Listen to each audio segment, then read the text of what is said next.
సోమనాథ్ దేవాలయం పునర్నిర్మించి 1000 సంవత్సరాలు అయిపోతున్న సందర్భంగా దేశ ప్రధానమంత్రి సోమనాథ జ్యోతిర్లింగ క్షేత్రాన్ని సందర్శించిన అనంతరం దేశంలోని శివాలయాలను సందర్శించాలని ఇచ్చిన పిలుపు మేరకు జనగామ మండల బీజేపీ అధ్యక్షులు గుండెబోయిన భూమయ్య ఆధ్వర్యంలో పేర్చిన త్రిలింగేశ్వర ఆలయంలో ప్రధాన అర్చకుడు గణపతి శర్మ వేద మంత్రోచ్చరణ మధ్య పరమేశ్వరునికి అభిషేకం అర్చన కార్యక్రమాలు నిర్వహించడం జరిగింది.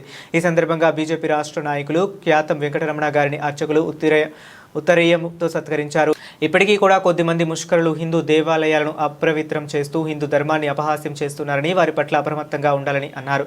ఈ కార్యక్రమంలో బీజేపీ నాయకులు మచ్చ విశ్వస్, ఎరుగురాల శివకుమార్, పంగ రవి, క్యాదసి శంకర్, గుండెబోయిన పృథ్వీరాజు, బియ్యాల మహేందర్ తదితరులు పాల్గొన్నారు.